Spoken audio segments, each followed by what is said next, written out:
What's going on, everybody? We turn this down. Welcome to Submission Fishing Live. Hope everybody's doing well today. Another beautiful Thursday.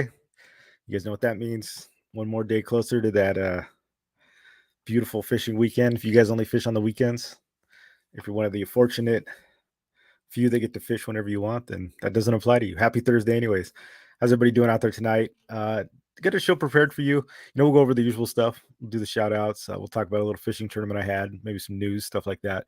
The main topic will be about bluefin fishing, kind of just some tips and tricks I've learned, um, some nuance to it, and just some things to look out for. You guys, if you live in Southern California, you know what's popping off. Bluefin fishing's here.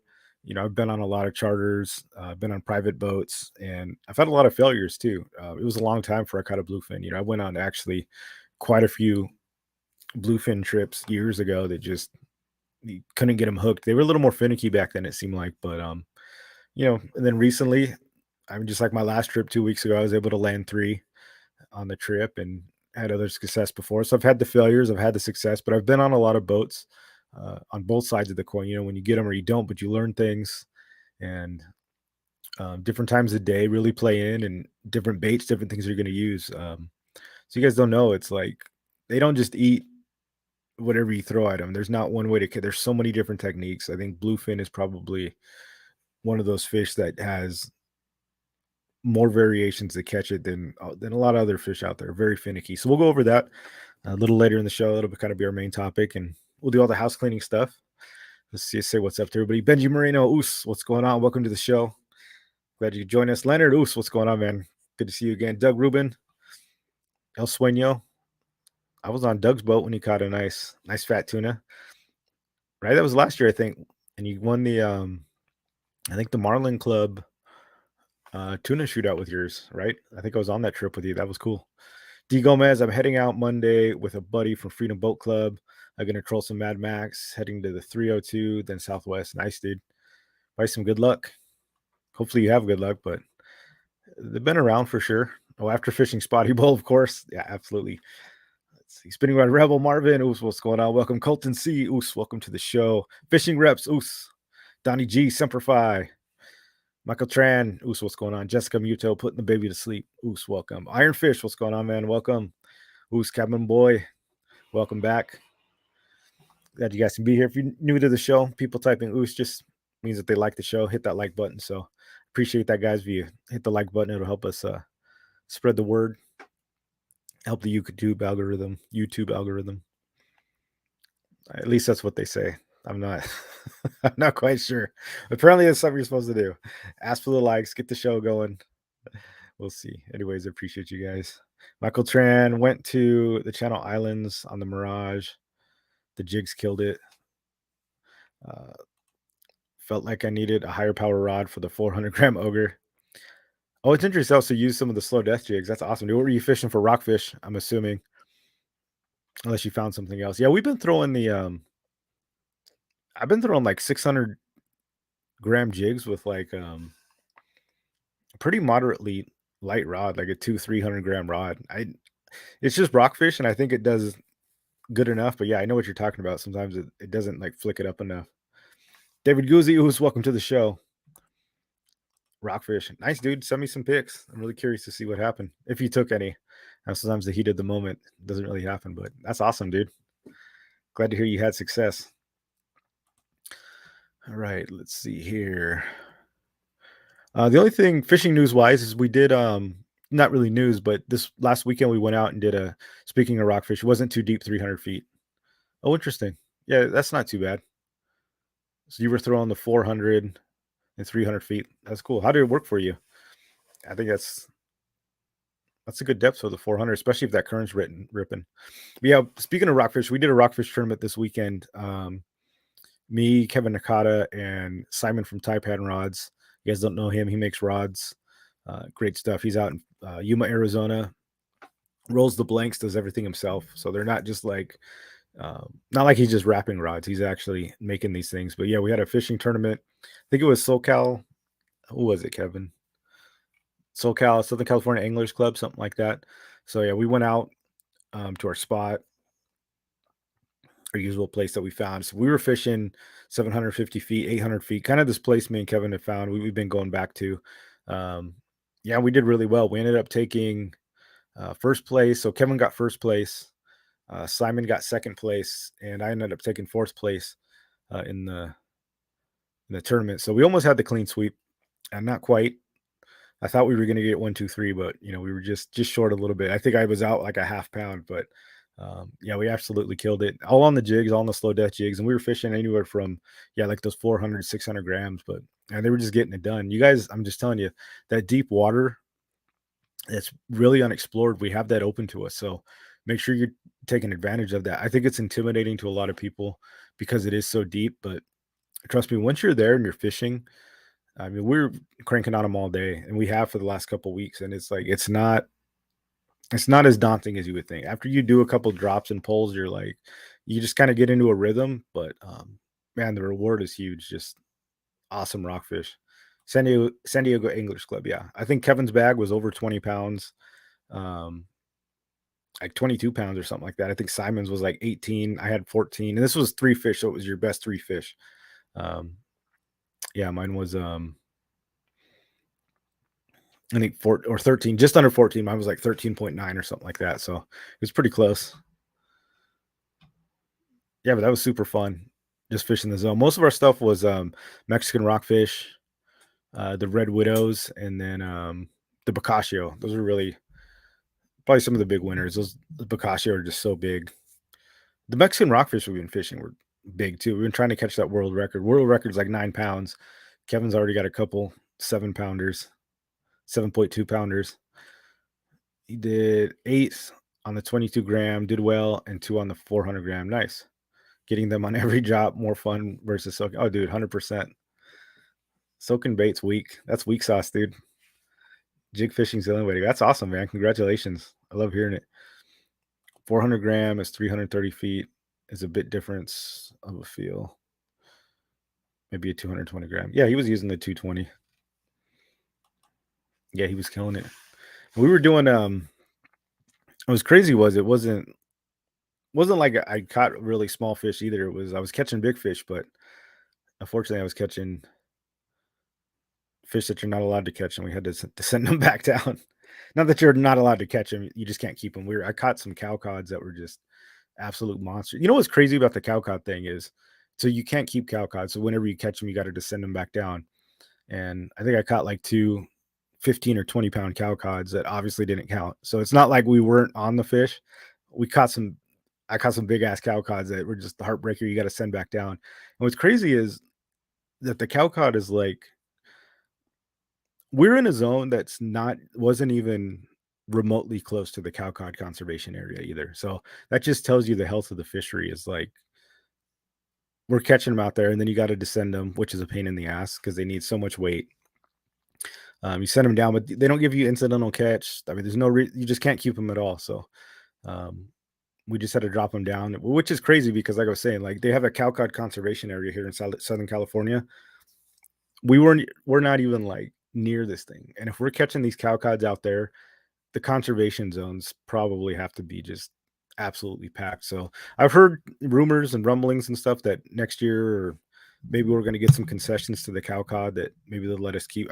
I feel like they can do something. They should let us just keep one or so many per boat or one per angler or do a lottery, give us tags.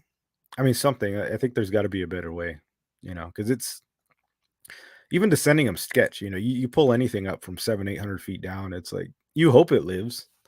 But it's no guarantee, but we did what we had to do. Let them go and didn't keep the evidence.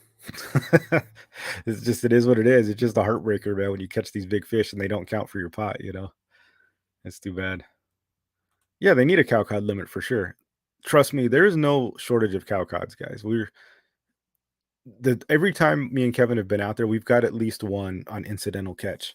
And there's nothing you can do. We're just jig fishing. We're looking for the big Mexican rockfish, and they're not like every drop. They're not like the other fish for sure, but I feel like within like that 12-hour span that we fish, we seem to get one almost like every time. And then I caught two that day, and it's just like you get so pissed off by catching these fish because it's such a pain in the ass to like get them back down, and it's so irritating because you think you have a monster, and it's like the game winner, the world record thing, and you're just like, and whenever you see it, it's just like, oh my, it's so deflating.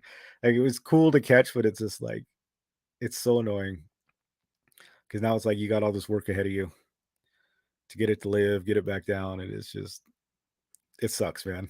They should be fun, but they're not fun. Yeah, but that's just it's something that's interesting. So that's just an anecdote for you guys. It's like they're there, and if we're not even in the conservation zone, and we're getting them like that, like I don't know, seems a bit ridiculous to me that they've got all these protections on them. But it is what it is. I guess I don't make the laws. Yeah, dude, it is. It's never been so heartbreaking pulling one of these up. You're just like, no, it's tragic, dude. And sometimes you know too, like when they're so big on the line and your rod is just like about to break, bent over, you're just like, that's what we were saying. So when I hooked up on one, the whole time we're just like, please don't be a cow cod, please don't be a cow cod, please don't be a cow cod. And Simon and Kevin, they got lucky because they got big ones like that, and they were like Boccaccio and Mexican rockfish. So that's like you just pray that the big one's one of these other ones. So they're mixed in there too. Yeah, guys, definitely don't shy away from fishing deep. Go do it. We got the jigs now. Light line, get it done. Let's see here. Yeah, we got a couple Instagram questions, and then we'll get into some of the bluefin topics. If you guys have any questions too, obviously put them in there. I'm not like the end all be all, but at least somebody in the chat will have answers to something fishing related. Let's see. Big Papa said, responded to my sticker question, submission fishing, taipan slow pitch rods coming soon. I think in the future, definitely not coming soon. We were doing R&D out there. That was part of our trip with Simon. So he made these slow pitch rods, and we were definitely testing them out. So he had some that one of the prototypes and the one that he had already refined past that. So it's like we're kind of in that next phase. He's, I believe, making his own rods, just his slow pitch versions that he's going to have before, I do it. We don't have nothing, in ink or like pressed. Nothing's coming through like the pipeline that's set in stone. We've been working on them and stuff like that, but I don't know if it's anytime soon. They definitely will be coming, 100%. But I think you're just going to see the standard, probably taipan slow pitch rods before you see one branded from us. So we'll get those ones out, and then we'll really make one that's like dialed in and badass for the submission fishing. Yeah, but they're pretty sweet, dude. Let's see. Jig Junkies asked, why is the taipan called the low pitch rod? My understanding, he says the story on the boat is that it doesn't have anything to do with like the pitch or anything like that. It was Simon, someone that works for Simon, or maybe Simon's wife. It was somebody, one of the girls in his shop, and I think they were looking for the rods to come down, and I think she was calling them low pitch rods or something. Like he was like, "Oh, do you got the rods?" And she's like, "Oh yeah, take the low pitch rods." And he was like, "What, low pitch?" She didn't know they were called slow pitch rods. So I'm pretty sure that's just where the name came from. I don't think it's not like it doesn't have like a low pitching action or anything like that. It was just something with the kind of a funny interaction that they had. So it was a cool name though, the low pitch rods. Corey King said, Mike, can you send me the link for the YouTube cast post on my charter? And then he said, never mind. Sorry to bother you. I figured it out. Corey King, no problem. Hopefully you're on here. Good seeing you the other day, picking up some jigs for your charter. Come by anytime and get those. So Jesse Permet, what's going on, man? Welcome to the show. Oh, Mariette Taipan, who wraps the rods. Oh, she was calling them low pitch rods. That's funny. So that's the whole story behind that. How much is a lot? Oh, the weight? Yeah, dude, you need like 5+ pounds. The first time we did it, I had like I tied like 2 or 3 600-gram ogres on the end just to get one down, but we come prepared after that. Low pitch does have backbone instead of being completely parabolic to the butt section. Yeah, I mean it's a different rod for sure, but it's not like the pitch isn't it, right? It's not like a low. It doesn't like pitch the jig lower or anything like that. But yeah, but they are a different slow pitch rod. They've still got that parabolic action where they flicking the jig in the air so you get the nice pitch and then lets the jig swim, but they have a cutoff point a little sooner. So kind of like that 2/3 or even the 1/3 on the heavier one is real parabolic, but then it just like it really tightens down and it's got a lot of backbone towards the once you get closer to the handle. And that's different. In a lot of slow pitch rods, it's the same blank kind of all the way through. So if you ever used one, um, like I've got a rain shadow rod, and like when you pull on that thing bends like from the back of the butt, like all you can feel it bending like in the handle, the whole thing like kind of arcs, which is fine. That's actually a little more uh traditional style, but it's just a little different for kind of heavier rods for sure. Doc Stalker, Oos, welcome to the show. Glad you could join us. I'm building a trap shelter for my kayak on my dock to keep it out of the elements. Nice, dude. Oh, a tarp shelter. I thought like a blind, like a trap, like you were gonna go duck hunting or something from it. That'd be pretty cool. Somebody, just on a side note, I didn't know. Like I was always one time I was talking smack. I was like, why would anybody need like a camo kayak? And somebody was like, oh, because people duck hunt from these and they use them in the brush and stuff. And I was like, oh, I never thought about that. I saw the camo kayaks. I'm like, who are you hiding from out here? If that makes sense. I don't think so here in Southern California so much, but yeah, I guess people do duck hunt from the kayaks. So in that case, a camo kayak would make total sense, hiding in the brush and stuff. Arnie Senko Oos, welcome to the show. Glad you can join us. All right, guys, enough about that. Let's go ahead and get started here. If you don't have anything to add, I didn't really look at any news topics, to be honest with you. So there might have been some big fishing news that I missed, but I don't think I did. You got the Instagram questions. Yeah, let's just talk about bluefin fishing a little bit.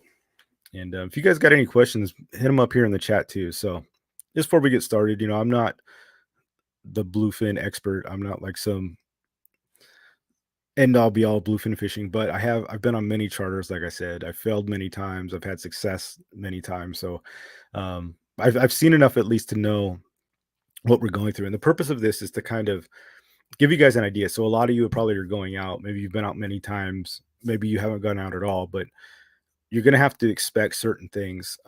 With the bluefin, different times of day produce totally different fishing and different techniques that you're going to have to use to catch these things. So you got to know if you're going out during the day, are you going out during the night? Are you going out on a 2-day?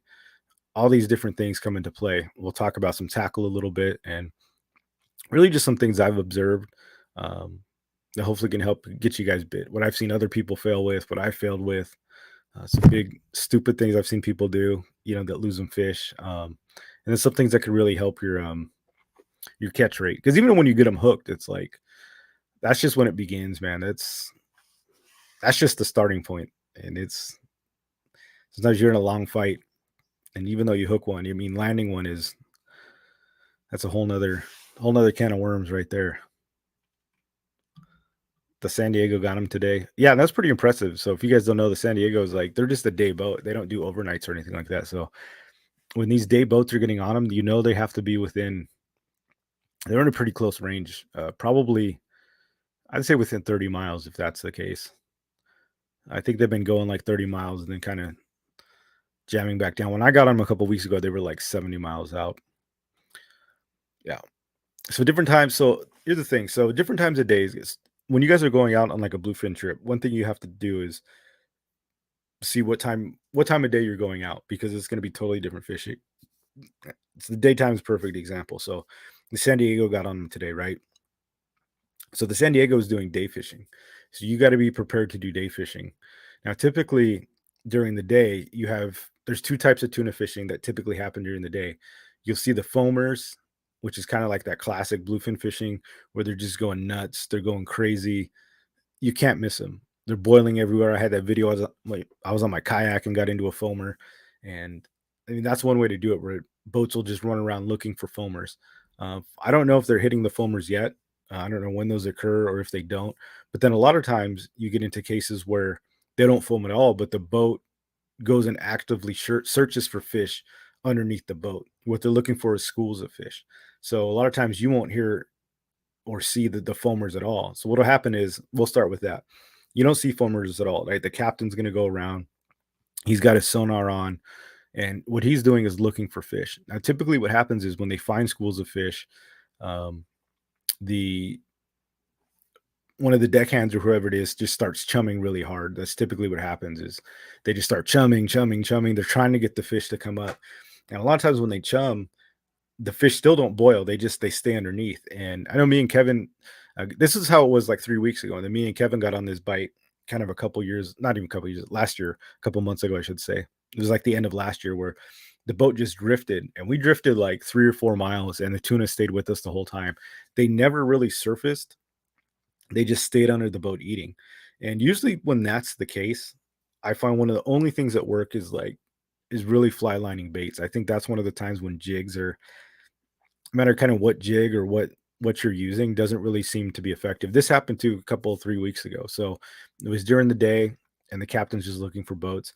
Your best bet is probably going to be just fly lining a bait. So be prepared for that. You know, the jig, they don't eat the jigs for whatever reason. A lot of times they're far enough around the boat and they're deep enough that they don't react the same.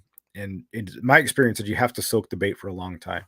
So what you do is you just put a single hook on and just hope for the best. You can add some weight and drop it down a little bit, but fly line seems to be in that middle day when they're not foaming is it's almost fly line city. It's very hard for bluefin to bite anything else um, during that time when we're looking for schools and they're not foaming. So you'll see breezers and they're under there, and you never see them. You see people get hooked up, and even the hookups typically aren't.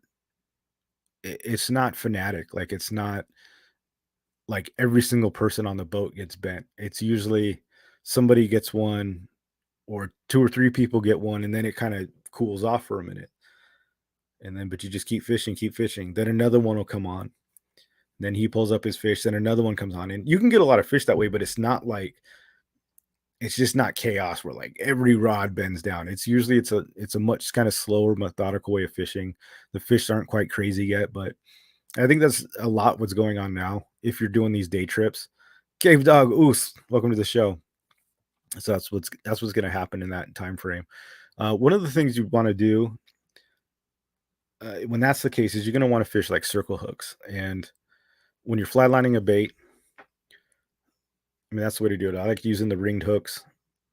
Don't have this one on the end; that'll be for something else. But you just run a circle hook and just let your bait swim. One of the big things is don't use super heavy hooks. Don't use real heavy big hooks because you want a bait to swim and you want it to swim the best it can. If you're using this big giant circle hook, it's either going to drag the bait down or it's just not going to swim properly. Unless you've got like really big badass like sardines, or if they've got like those big ass ones that are just they're swimming no problem, throw a bigger hook on, absolutely. But if they've got weaker bait, smaller bait, um, you don't use a big hook because the fish is not going to swim. One of these circle hooks, even like a size 2 or something like that, it's going to be fine. And you don't use a J hook because if fish eats it and it swallows the bait, what happens is you're going to end up stomach hooking. You can gut hook the fish, and two things are going to happen. You're either going to pull the hook because it's in its guts or whatever, and it's not in the corner of its mouth. So you're going to fight it. You're going to fight this thing for 10, 15 minutes, and the hook's just going to pull. It's going to be in a soft tissue. It's going to be in a soft part of its body, and it's just not going to hold. Secondly, the teeth have an opportunity to saw off the line too. So the hook is so down far in its gut, or maybe it's in the top of its mouth. But if those teeth can get to the line, it's going to saw the line off. And that's what happens when you're using J hooks. Now, a circle hook is going to slide to the corner of the tuna's mouth. So, two things. You don't have the teeth because the hook comes to the outside and then the line is free. You don't have to worry about the teeth. And secondly, you're not going to gut hook it. And you're going to get it in the corner of the mouth where it's like the hardest part of the fish's body. You've just got so much of a better chance for using circle hooks. I would not recommend J hooks for fighting tuna. They're too big. They fight too hard. So circle hooks are the way to go. I mean, 100%. That's fly line city. Maybe some of you guys disagree, but I think that's what you're gonna use. So day fishing, make sure you're definitely set up with a fly line setup.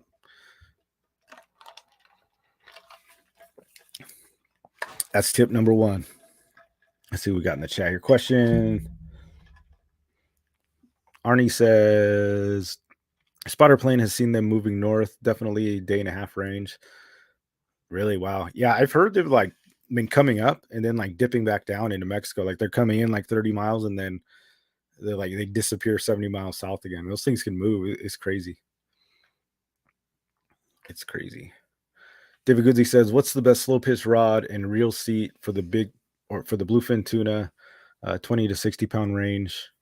Um, there's so many good slow pitch rods. Like it's hard to say because right now I've been using the Taipan rods, and I know it's not fair because they're not available. Um, Simon made me a badass custom one that I landed a 50-pound bluefin on, and it was no problem. But any slow pitch rod that's like that can throw like a 300-gram jig, and usually it'll say it on there. So what you're looking for is like jig range. So anything that's like it can throw like a 250 to 400-gram jig is usually rated enough to get. I mean, 20-pounder no problem, but they'll fight a 60-pounder too. I have any confidence. I mean, the Penn Battalion, any of the Phoenix Titans, they should do it. The heavy on the heavier side. You don't want to go with one of the super light ones, but um, yeah, real setup. Oh, I thought you said real seat. Real setup, and we'll go over this too. I've got a whole slow pitch section, so we can get to that. But dude, Fathom 25 has been the business, dude. I've been catching them on that, and a lot of people on the boats were used like that. That Fathom 25 is like it's the 2-speed lever drag. That seems to be the money for the 20 to 60 pounds. I saw the guy kill straight up put like 100+ pound tuna with a Penn 25 in 30 minutes on the boat. So it's even more than enough for like the big fish for sure. Question, Yoshinator, is moon phase important? I don't know. Anticlimactic answer. Some people swear by it, right? Like coming into the new moon or the full moon. I honestly try not to look at it too much. I just fish. I just go out and fish. I've never like planned a day around moon phases. I don't know if it matters all that much. I've heard like the theories, right, that like if some people say the solar cycle has to do with the tides, but I've also heard theories that the full moon causes them to eat at night. So then, like if you're going for a day trip, they've eaten because they have the sunlight or not the sunlight, they have the moonlight so that they eat during the night, and then that's why they're not hungry during the day. But then they should be eating jigs and stuff at night. So if you're night fishing on a full moon, I really don't know. I've had too many good days on full moons, and I've had bad days on full moons, so I don't know how much it plays into it. I'm sure there is. If you're gonna ask me, I wouldn't let that kind of detour um, how I fished. I think everybody's kind of got a different opinion on it, but I'm not exactly the Nostradamus on that. The store was recommending 4X as a general recommendation. Felt like that was overkill. Um, the 4X regarding what? The PE? Onormu 2 circle hooks. Yeah. Yeah, those are where it's at, dude. Anything with the ring. 2 circle hook with ring on it. Yeah, dude. That's it. That's the money right there. Captain Dan Oos, greeting from Nashville. Welcome to the show. David Guzzi, deckhand on the Pelican, was bragging about the Megalodon rod. Megalodon's good if you're fishing, if you're going for the cows. I think it's overkill, honestly, for you don't need it for a 20 to 60 pound fish. The Megalodon is like the problem with the Megalodon. Oh, I own a Megalodon, by the way. I've caught fish on the Megalodon, so I do have one, and I even brought one on my last trip. I didn't get anything on the last trip, but the Megalodon is not. It's not really a jig stick, or not. It's not really a slow pitch rod or a jigging rod. Like it claims to be a jigging rod, but it doesn't really have any parabolic action to it, and it's pretty broomsticky. It's like a short rail rod almost. It's cut short and it's super stiff. So they do work, but if you're looking to actually work a jig, if you're just speed jigging, I think it's fine. So if you're going to send a jig down and just burn this thing up and crank it's fine for that. If you're if you want to work a jig, like slow pitch a jig within the zone and stuff like that, it's not the rod, dude. It's way too stiff for that. It's a good giant killer, and if you're fishing cows, it'll do it. But I think they're too heavy for slow pitch jigging. Personal, that's my personal opinion. You could use it, but you're gonna be working your ass off. Down in SD, oos, welcome to the show. Full moon has been bad for me. Yeah, I've been on trips where like full moon has been trash, but then I've gone on days where I know it's been a full moon and just absolutely crushed it. So it's so hard to say, dude. And I've been on days where it's just bad, you know.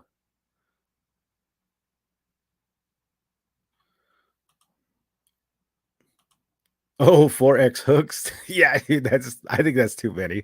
I think that's unnecessary. I agree with that. Oscar 636. Oops, welcome to the show. Glad you can join us. All right, let's keep moving here. So we got the day. Now the second part of the day fishing is when you're going to see foamers. So we've already got the fly line out of the way, right? The second thing you got to look for is during the days you're going to run into foamers. Now this is like the exciting part of bluefin fishing. This is the stuff you can see, you can hear it. Um, Dude, you get super pumped. Like you literally see them. It can also be hard though too because they do not always bite. They can be finicky, but so foaming bluefin is now it's a totally different game. You can fly line, you know, if you got a rental rod, you might not have a choice. You're probably just gonna be fly lining. But once you're seeing foamers, this is where it gets fun because there's lots of different techniques you can use. Now, this is where a jig stick is a must, and you got to have a good jig stick. Something that can fire into the boils. So you're gonna have your fly line set up for when you're gonna probably need three or four. So your fly line set up during the day when you're not seeing them. You could fly line if you want, but then when you're dealing with the boils, you're gonna use a jig stick. Now, a jig stick can be used um, for a lot of different baits too. Now, your three probably most popular baits that you're gonna run into is you're gonna have the surface iron. So all these work. So bring a jig stick. You want to be able to throw a surface iron. We're all familiar with that. This is one of the kicker 25s. This one's perfect for the boils. I don't know what color this is. I think scrambled egg. I like kind of the darker colors. Um, you'll be using those, and then poppers is probably another big one that people are using. I disclaimer: I've never thrown a popper in my life. They do work, so it's not like I'm not saying don't use them. I haven't had a need for them. I don't even have any poppers on me to show you. I've got kind of this hard bait that my buddy gave me. It's got kind of a popper in the mouth, and it's pretty heavy. Something like this would work too. Um, Again, this can be thrown on the same setup. So you can throw a surface iron, you can throw the popper, and then you guys know me. Obviously, I'm throwing jigs at these things. A lot of people are familiar with the term like Colt sniper, right? That's kind of the ambiguous. You hear people say, "Oh, throw a Colt sniper." That's kind of become like the de facto term. You guys know the Shimano Colt sniper. Same thing. I just use my own jigs. I use the slow death jigs for the same purpose. It doesn't have to be a Colt sniper. A lot of companies make that variety, but basically what they're talking about is just a smaller jig, probably anything from 40 gram up to like 80 gram or even 100 gram. So I've been had a lot of success with these. This is the 60 gram assassin. Um, and then even I didn't catch any because we didn't see any foamers, but I was throwing it, but I throw the 80 gram too. So this is the ogre. We've got the 80 gram ogre, and I like throwing jigs personally in the foamers. A little different style. You're going to cast and retrieve on your surface irons and your poppers. With the jig style or Colt sniper fishing, um, you just send the jig out and let it flutter down. What I do is I'll let it sink. So I'll cast it either near the foamer or near the patty or whatever, and just let it sink. You let it do its thing, and then I'll reel it in.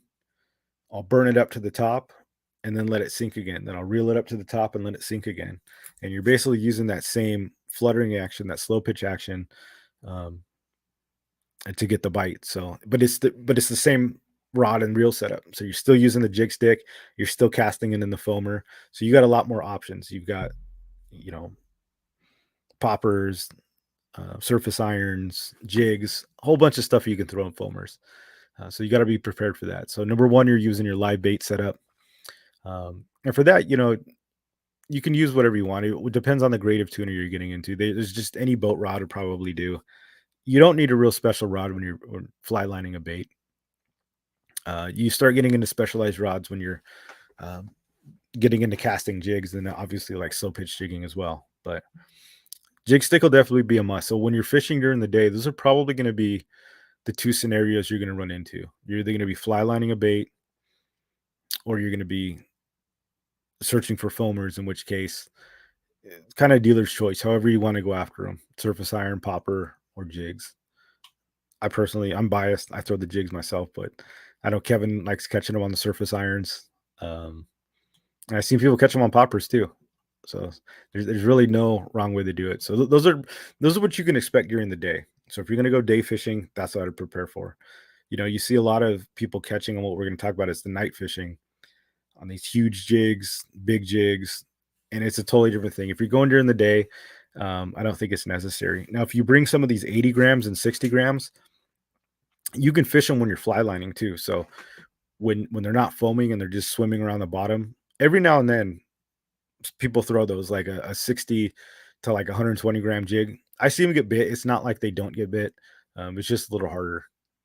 But I think on the last trip, one person got one throwing like an 80-gram jig out, cut him on the front of the boat, and got bit during the day. So it's not like they don't work, but it is definitely a little harder. Let's see what we got here. You're saying they slayed a dozen fish up to 250 pound last season. I couldn't believe such a small rod could. Yeah, I mean, 250 pound. Yeah, I mean you'll need like a megalodon or something like that for sure. If that's the case, then like those like 300-gram slow pitch rod might not. Actually, I think they would do it. I'm not gonna lie, because I've seen people catch them on that. But a megalodon, yeah, definitely horse one of those up. Joe, what's going on, man? Going to go out of Newport in late June. Is there a bait receiver? Yeah, there is. What's weird is the one in Newport's not always there though, but there is one there. And I think in June it should be running. But I've gone out of Newport and the bait barge wasn't there. And I was like, what the hell? But yeah, there is one there. And it should be up in June. I don't know. It's weird how that one closes because like the bait barge in San Diego, that thing's a 24/7, dude. That thing like never shuts down.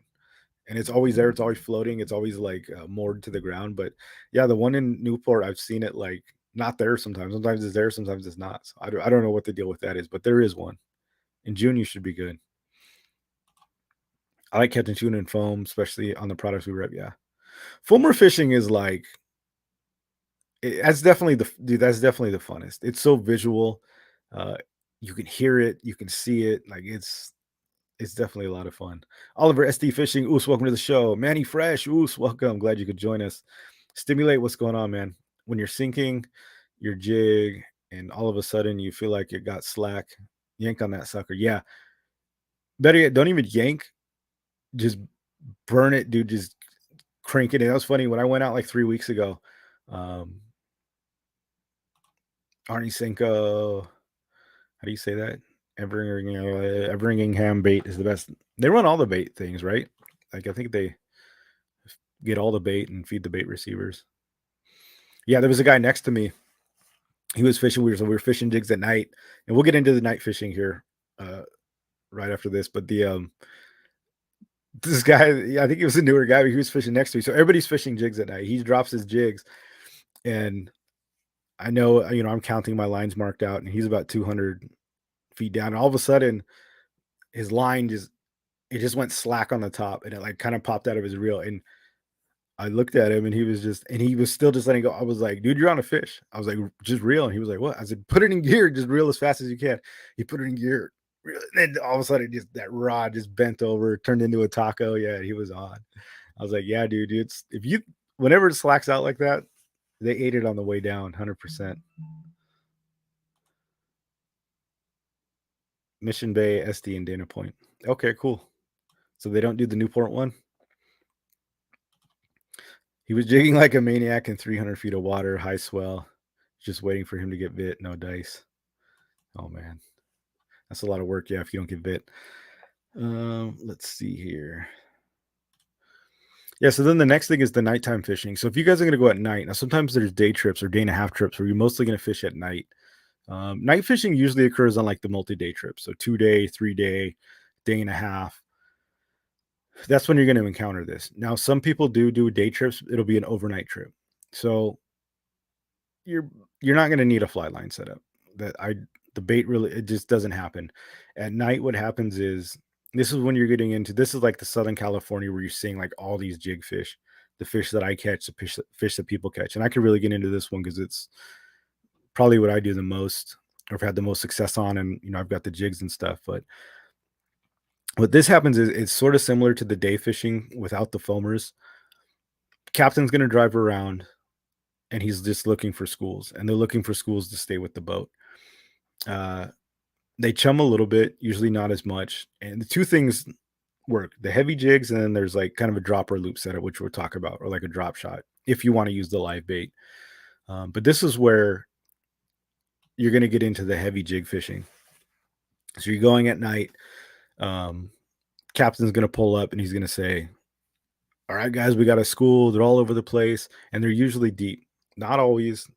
Different times they come up a little closer, but typically this time of year, they're like probably anywhere from 150 to like 300 feet, 400 feet. That's what we were finding them. I think I got one at like 300 feet deep. Captain's going to say, tuna's under the boat, 300 feet, drop them down. And this is where you're using the jigs. This is what you're seeing everybody use. So you're going to want to go out with some jigs. This is a 400 gram. I was getting bit on a 600 gram, which is even bigger. And one of the questions I get a lot of people ask me how to rig these things. So we can just go over that real quick. Usually the hooks that we use are the Mustad, like the heavy duty hooks. This is kind of what we're dealing with here. They make two different sizes. So this is like the Samurai. So the length is shorter, but it still covers about, half of the jig. And then they make like a longer version. So I throw this one on the Ogre. So it covers not quite half, but a lot more than like the smaller one. But yeah, these Mustad heavy duty hooks, they seem to work pretty well. I've got some hooks that I've been using that I had made for me, but again, either they're not produced, so I don't want to like show you guys something you can't buy. But when you're rigging jigs, one of the easiest ways to do it, if you guys haven't gone out yet, is just you can buy a pre-rigged setup, something like this. I get these at the local tackle store over here in Vista. So they've already got a leader on it, and it's already got the hook, Mustad hook. It's got a leader. Usually you can get these from 80 pound all the way up to 130 pound. And then you've got the swivel on the end. So this is already a pre-built thing. They're not cheap. It's probably like 16 bucks. But all you do is just tie this on the end of your jigging rod, whatever you're going to use, and just go straight braid to the swivel itself. That's what I was doing here. I cut it off. So what will happen is this stays tied on the rod the whole time. No matter what jig I'm using, I can switch the jigs out. So this is the easiest way. But so what happens is all the jigs that I have rigged like this. I don't put a front hook on. And all I have is the back hook, because I'm going to tie on to the leader that's already there. The leader stays on the line and it stays on the rod, but then I switch my jigs accordingly. So instead of having to, so a couple things, you don't have to buy two hooks for every single jig that you have. If you buy a 2-pack, you can rig 2 jigs with it. So as long as you have the leader, just only hook up the back, because you're going to leave this one on. Because what's going to happen is you're just going to use the split ring to attach. Maybe I want the Samurai. I'm just going to hook it on there, and it's already got the line. It's already got the hook to it. The Samurai is not working for whatever reason. Okay, I'm going to switch an Ogre because I want a different profile. All I do is take split ring pliers. I leave the split ring, and then I'll put the Ogre on. But the hook always stays on there, and it remains on there. Now, if you don't want to buy these, you can make one yourself. And even if you're not using the leader, on a lot of mine, I just have the hook with the split ring and the solid ring, and I'll just tie a knot on like that. But the principle stays the same. I still leave the hook on the entire time on the top. So I'm always just switching a jig to the hook. I'm not switching a new hook every time on the top. So if I take a jig off, it just stays like that on my rod. The hook is always attached. And you don't need the whole leader setup. You can use it with just a hook. So you don't have to keep buying hooks and doing double hooks on all your jigs and then switching the jig every time. Just leave the one hook on with the split ring and just be switching from the split ring. So then you can switch 400 gram, 600 gram, different profiles, all all the different jigs, and you can still do it really quick. It's not as fast as a clip. I wouldn't use a clip for tuna fishing, but um, it's kind of still the fastest way to do it. Save some money, and yeah, easy way to switch out on those things. Vampire fishing.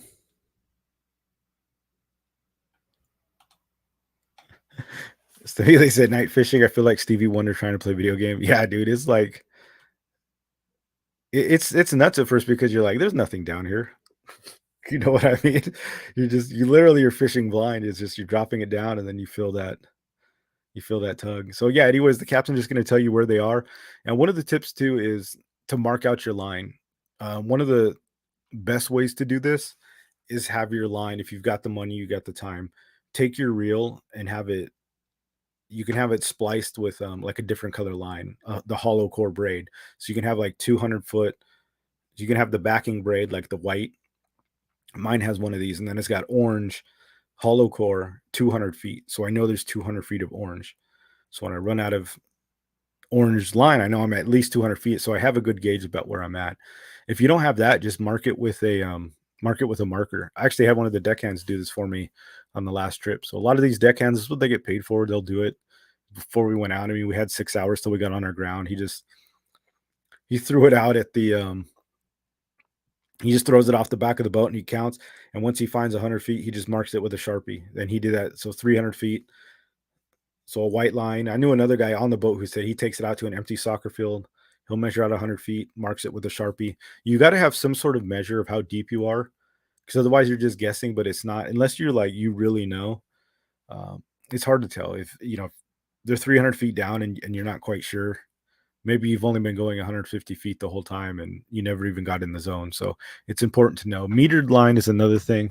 You can buy braid that it is metered like every 30 feet, or whatever it is, it changes color. So you can count it.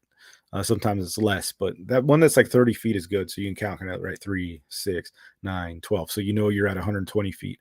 And the line changes colors. It'll go from like blue to white to red, or maybe it just changes 2 colors, blue, white, blue, white, blue, white. But it tells you how deep you are. You got to have some way to measure the line as it's going down. And that's really important. So that's like one of the biggest tips and I can give you is make sure you've got it marked, because if you're scoping out too, and you know the fish are at 200 feet, you're probably gonna want to drop that thing like 300 feet just to make sure you're getting in the zone. So mark the line with the jigs.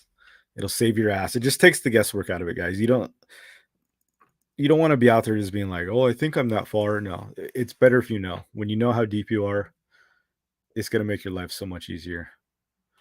Yeah, vampire fish, dude. You'll feel like, listen, if you've gone like on a 2-day trip, you're gonna feel like a vampire by the time you're done, 100%, because you just sleep during the day, get up at night and fish, or you basically just get up whenever the boat stops. But yeah, I mean, I needed like 2 days to recover last time I went out. Pacific Bait and Tackle, I think Ken has them too. Yeah, a lot of people have. I got this one at what's that tackle store in Vista? I forget the name. Fisherman's Anglers Tackle, Fisherman's Tackle, something like that. They had them there. So I just picked them up. Yeah, a lot of people had them. Ken's Custom Reel, I think, makes some Pacific Bait. A lot of people have the pre-made stuff. That's what he's talking about. These things. They just make your life easier. You can go get one. They're rigged heavy duty. Good stuff.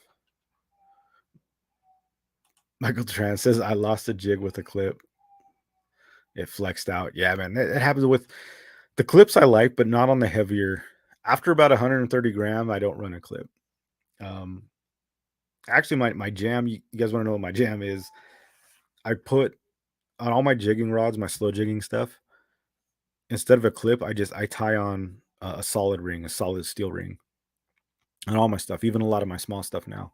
And all I do is I just switch the split. So when the jigs come with the split ring, I just switch the split ring on with it. And when I want to switch, I just split ring plier, take it off, and then put it back on the solid ring. So all my jigging setups just have solid rings on it. The bigger ones have bigger ones. My smaller reels have, my smaller rods have just smaller solid rings. But that seems to be pretty good. That's like bulletproof style. Unless I'm fishing just the bays, I'm okay with the clip. I'm not too worried about it. But yeah. Definitely would not fish a clip for tuna. That sucks, man.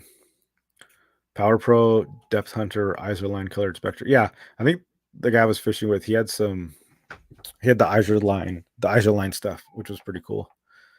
Like he was able to hunt it down. Graham says +1 on the Depth Hunter Spectra. Yeah, it's perfect. Could you get a line counter reel instead? Yeah, you could. There is some dude there that like he had like this dial, and there was like like the line wraps around it, and then he was like counting meters on the way down. He seemed like one of those guys that just like overthunk everything. He was like the scientist. You could though. There are some jigging reels too, like the Shimano Ashea jigger makes one in Japan, but they're not available in America. And they have like an actual digital line counter on it. They're pretty badass, but they're hard to get here. You have to get them on eBay, and they're like $700. 1904 Anglers, Oos, welcome to the show. Glad you could join us. Too heavy life lesson. Yeah, man, live and learn. Salty Dangler, welcome to the show. Glad you could finally join us here at the end. So let's see, night fishing. Let me know if you guys have any questions too. I think we've covered a lot of it. Let's see if I've got more tip stuff here instead of just my thing doesn't want to come up.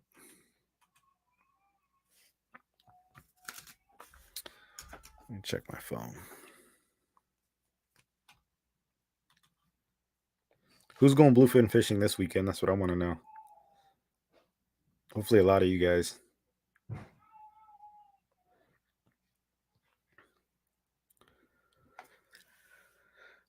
Let's see here. I know I had some other stuff. Yeah, and then there's trolling. You know, that's more private boat stuff. 6-pack, 4-pack boats, Mad Max, the spreader bars, the yummy flyers. That's a little more. I've never really done that stuff too much.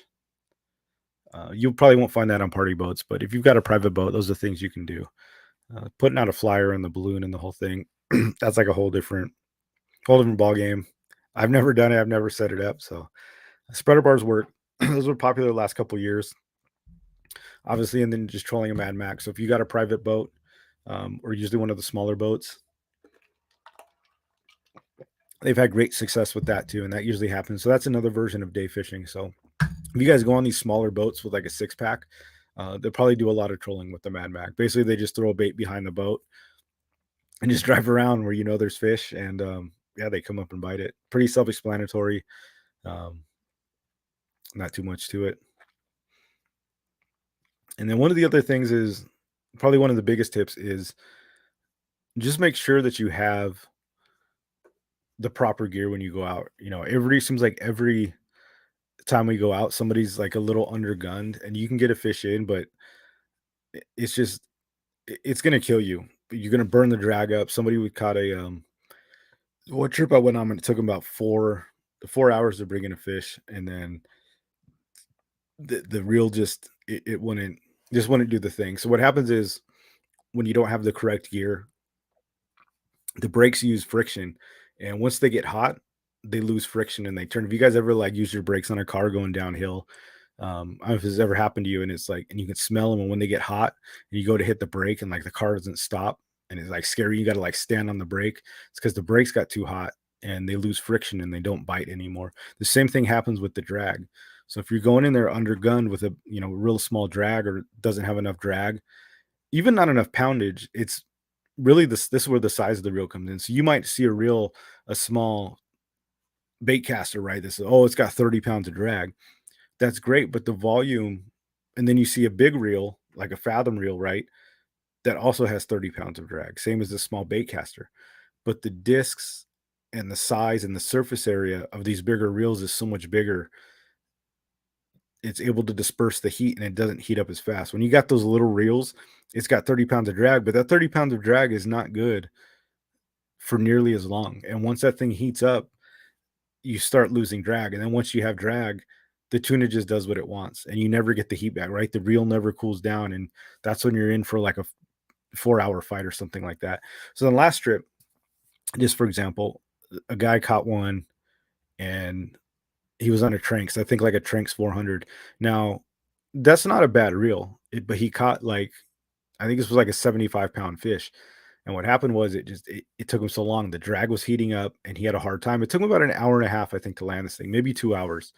He eventually got it in, but same thing, the drag, it was getting too hot and it's hard to fight the fish. Not only that, you have cranking power is an issue too. So even though you see the drag, just the actual physical diameter of the gears come into play is the actual cranking power. So as you're turning, if you don't have the power or a big enough handle, it's hard to fight these fish. It's hard to crank them in. Um, so, for example, somebody else caught a it was like a 110-pound fish in like 30 minutes. So the guy on the Tranks caught a 75-pound fish. Took him about an hour and a half or 2 hours. Another guy caught one, and this was just like a Penn Fathom 25. He cranked this fish in like 30 minutes, and it was a bigger fish too. It was kind of funny, but it was just the gear, the much more volume on the drag, the handle's bigger, you get the crank. So just don't go in there. So you when your drag is saying like 30 pounds, like that's great. But if it's a small reel, yellowtail, something like that, it's gonna handle it, but not a bluefin tuna, guys. Like just be aware of that. Don't go too don't go too skimpy on your gear. There's always that chance you're fishing for the 25 pounders. You hook up on a big one. There's nothing you can do about that. It is what it is. But don't go looking for big fish on the smaller reels. Trust me, it's gonna you're not gonna enjoy it. Yeah, the overheating rotors fade and they don't stick once the friction's gone. Exact same thing happens with the drag, like overheating rotors. Yeah, and they dissipate the heat better. Yeah, I mean the big ones are made to do that. So just be careful with the small reels. Drag rating is good, but for how long? That yeah, dude, that is the question, and they don't say that. You're like, oh, 30 pounds, okay, but for how long? 3 minutes if that thing's like if a tuna is turning and burning and you're on a small ass reel, that 30 pounds is gonna turn into 5 pounds real quick. Totally, dude. That's why these big tuna ones, they're designed for that. Don't take a 20 or 30-pound setups, and especially with a 300 or 400 pound bait caster. Yeah. Take proper gear, you might as well waste your money. Yeah. And because that's the thing too, guys. When you're fighting tuna, it's like here's the thing. The longer you have that fish in the water, the longer the more chances you're gonna have to lose that fish. The longer it's in the water, the longer the more chance you're gonna have to lose this thing. Especially if you're on a party boat. Dude, the tangles, I got into a tangle and for like 45 minutes, and it was like a miracle that I landed this fish. Now, funny story, I thought I was taking my 60-pound, I had one of my fathoms, and I thought I was fishing with 60 pounds, but I forgot I had it re-reeled because I was fishing deep for the rockfish. And I landed like a 50-pound fish on 30-pound braid. And a guy caught a 100-pound fish on 30-pound braid. Pretty much no problem, but he just had a bigger reel. Yeah, but it was freaking crazy. But just you got to keep that in mind. The longer that fish is there, the more chances you're going to have of losing that fish. So the better you can fight it, the quicker you can get it in. It's going to be you're upping your chances of landing that thing. Just think about all that stress for an hour long fight, man. Those knots, the hooks, everything is just taking a beating. Yeah, more chance for tackle failure, 100%. Something's going to go. Been on a fish for 7 hours on a Tranks 500. Damn, dude, that's a big fish. And the Tranks 500 is no joke. But what if you had had, what if you had had a 60 size reel or an 80, like you would have had that. You would have landed that fish for sure. Put Kevin on that Tranks and the 75 pounder. We'll be back in the boat for 30 minutes. Probably. Like if you knowing how to fight the fish too, like knowing when to button it down and bring it in, it definitely can help. War Baits Fishing, thanks for the rigging info. Afrin, my pleasure. Thank you for the YouTube videos. Good stuff. Check out War Baits YouTube.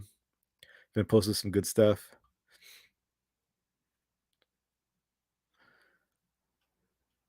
Let's see. Is there a bait barge out of Newport? Yeah, Joe, there is. I don't know if it's there yet, but there is one sometimes. But also, not everyone needs a Makaira. Yeah. So he doesn't believe there is a bait barge. There is one, but I don't think it's there now. I don't know if it's there now. I 1,000% know that there is a bait barge in Newport because I've stopped there a million times on different trips out of there. But I've been on trips where the bait barge is not there, so I don't know. I don't know when it's there. I don't know if it's always there. We'll have to figure. I'll try to find some answers for that. If it's there now, I'm not sure. I'm totally not. Yeah, Kevin fighting the fish for 7 hours, and then secondly, I like when you're jigging too. You're gonna have to use a little bit lighter. Like I said, I landed. I was seeing people land monster tunas on 30 pound. I landed a 50 pounder on 30 pound line. Um, I don't think you need to go so. I mean, the braid will hold, man. Braid will hold. I think your leader's got to be a little heavier, but you know, especially if you're fishing slow pitch jigging, there's so much bend and give in the rod, and then if your drag is set correctly, you almost don't need the heavy line because it's like the rod is so parabolic, it's absorbing so much of that shock and giving so much that it's not putting so much weight on the line. But if you want to go nuts, you can go nuts. But deep jigging, that super heavy line kind of sucks, to be honest with you. I mean, I thought I was going 60 pound, even though I had 30, but I wouldn't go over that. I see some of these guys on like 130 pound braid. That jig's so far away from the boat. By the time they get cranking, it's like, dude, you're not going to hook anything on that thing.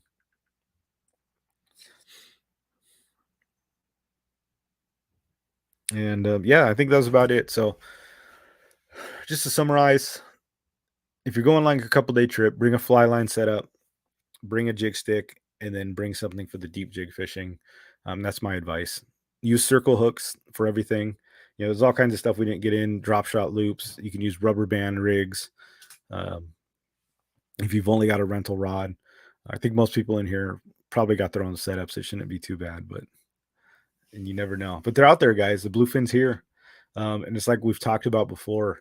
Um, we don't know how long they're going to be here, and it's not a guarantee that the bluefin stay. It's kind of a gift that we have here in San Diego. We haven't always had bluefin. We used to have albacore. They've moved out, so it's another year. Fortunately, we get to say that the bluefin are here, and another year we're going to tell you guys to go out there and fish them because don't wait on it, don't miss it. The bite's crazy right now. Everybody's kind of limiting out, so if you can find the means to get out there and you haven't had one yet, I think now's the chance. And just be prepared. Bring enough setups. I would bring 4 setups. Personally, I'd bring like 6, but at least 3 or 4. Don't just go out there thinking you're going to be able to fly line everything because that's not the case. Live bait is like really only a narrow circumstance where it works. And then you're pretty much, I think, having better luck on artificials. That's just my opinion. I think foamers, artificials are better. Deep dropping, I think artificials are better. You can sink or rig bait, and that does work where you just put a heavy weight down like at night and then you put the line on it. This is like the one that I made up. This is one that was kind of getting bit last year. Was basically the drop shot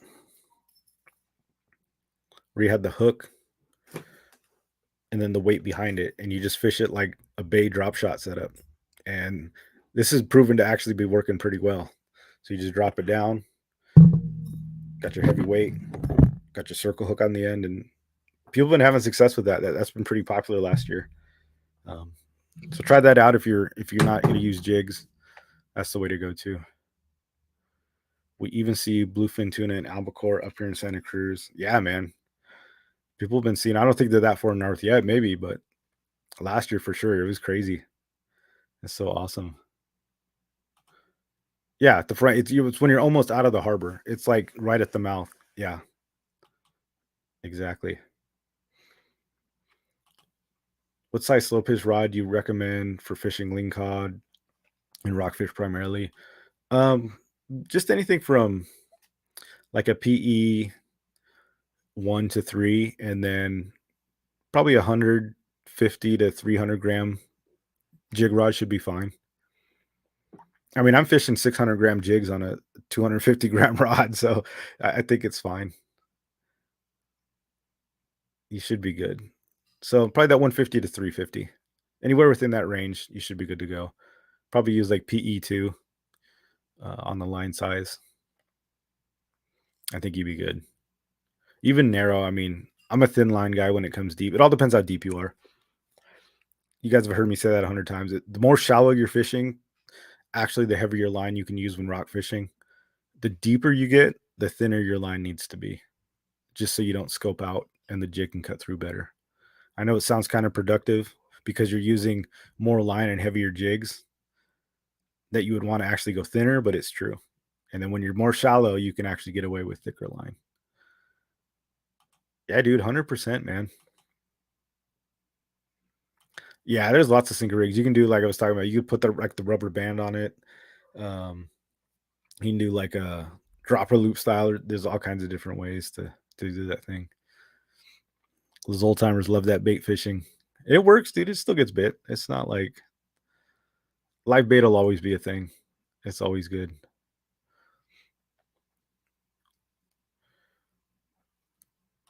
Yeah, man. You got to get Captain down on it 100%. Get him on that boat. Last year, people were hooking him at the Golden Gate too. Yeah, dude, this is so nuts. That's so cool. I think I think we're gonna have another year like that. I mean, based on just on kind of what we're seeing already, I think it's gonna be good like that. So keep your fingers crossed. Hopefully, we'll be chasing them down pretty quick here. Last time I caught an albacore, I've never caught an albacore. You caught one in Half Moon Bay, 2013. That's crazy.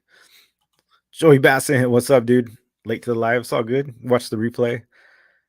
Glad you could join us. But yeah, if you guys have any questions, we'll wrap it up. So that's just kind of a bluefin rundown. Just give you guys a little insight on some of the jigs and rigs and stuff you can do, kind of what to expect.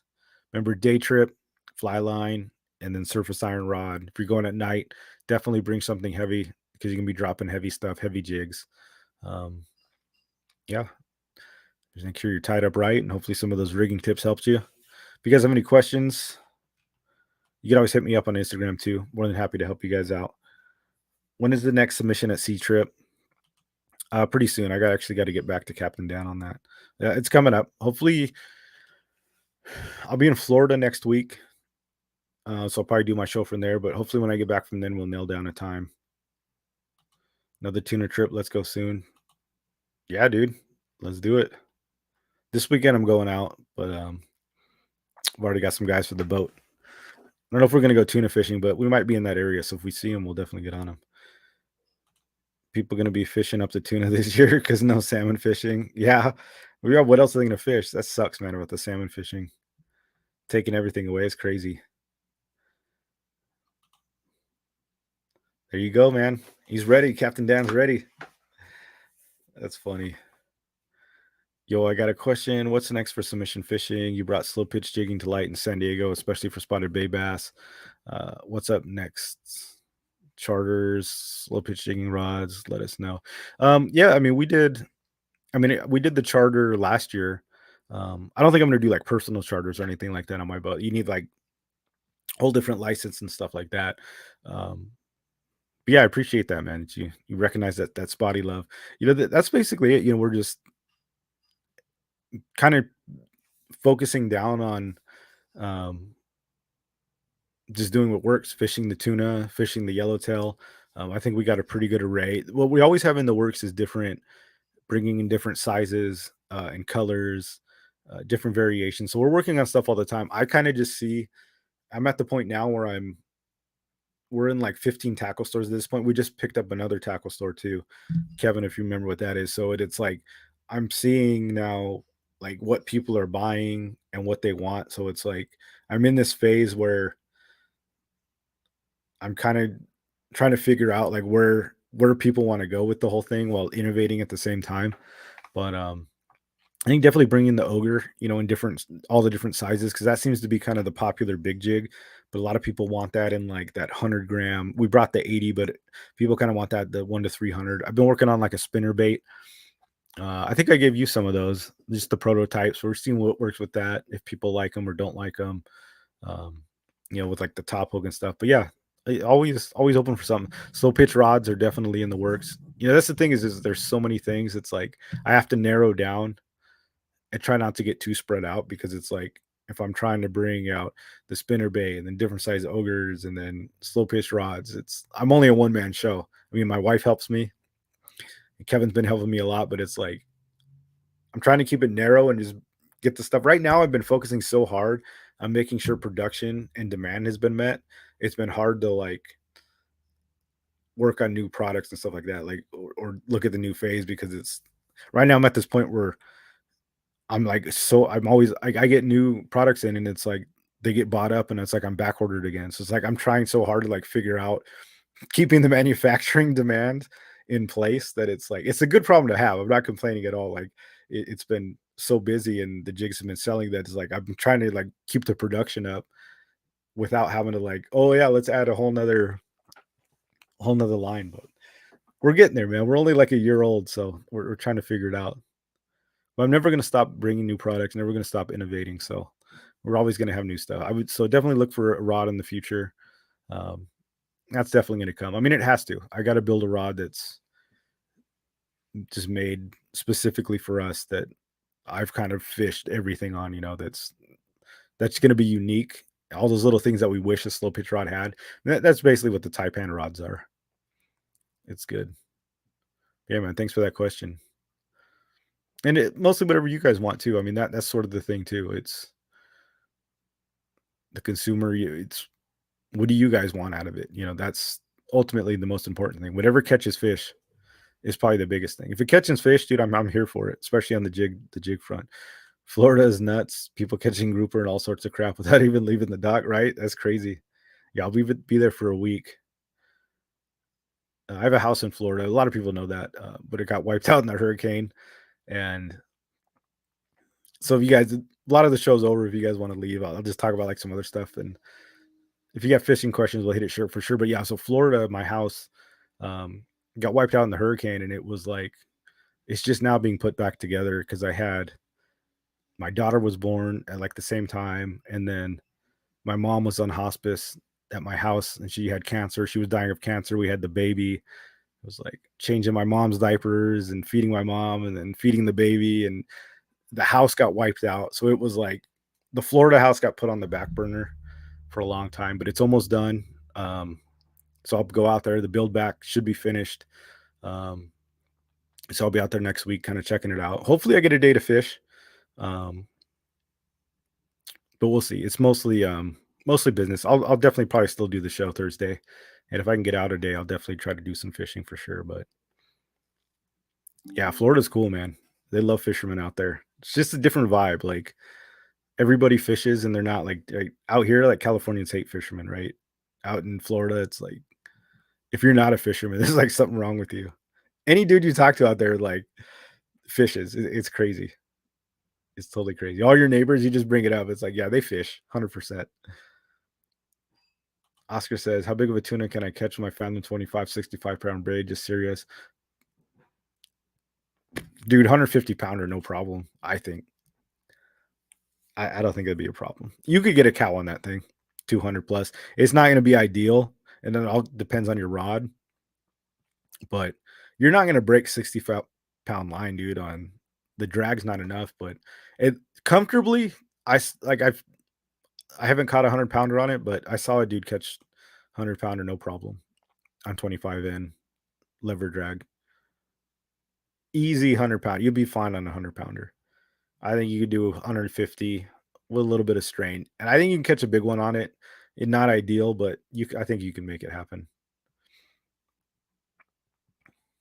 Arnie says, if you guys are free, come to SD Rod and Reel, meeting the PB VFW post on Turquoise Street. Kevin is our speaker. Nice, dude. What'd you lose on a cast? I think I missed that one. Joey Bassin. Lost your jig. Oh, the spinner that I gave you. I should give you some more, dude. I've got a couple more that I've had tied on I can give you. I think if you come out with a slow pitch rod for spotted bay bass would be dope. Yeah, dude. That warbaits rod too has been fire. I mean, I know people have been using that light one because that's a Taipan too. It's a Taipan blank. And that's pretty good. But yeah, like a specialized bay one, 100%. That's definitely a must. We'll get that in the works. Florida's fishermen and retirees. Yeah, dude. Lots of old people out there. The cockroach. I thought it was the mosquito. I've never heard the cockroach. That's pretty funny. I haven't seen any cockroaches out there. If I've heard like the mosquito, I haven't seen much bugs either, but I've heard the mosquitoes are like the bugs are nasty. I'm not down in like the I'm in like the northeastern part. I'm not down in like the Everglades where it's like like that southeast part where it's just pure swamp. Unfortunately, it's still like Florida, but it's not like swamp people Florida. Good stuff. All right, guys, I'll let you go. Thanks for hanging out. If you have any questions, like I said, go ahead and hit us up on Instagram. If you want your own slow death jigs, hit up the tackle stores. At this point, there's probably one near you in Southern California that's carrying our stuff. We're picked up some more. Um, Another tackle store today. I think it was. I'd have to look. I forget the name, and now I feel stupid, but I'll shout out to you guys. But you can always look up fishing reps. They've got the list. You can always get them online too, submissionfishing.com. Get all your stuff. And yeah, till next time, guys, get your black belts in fishing. Thanks for hanging out. Oos.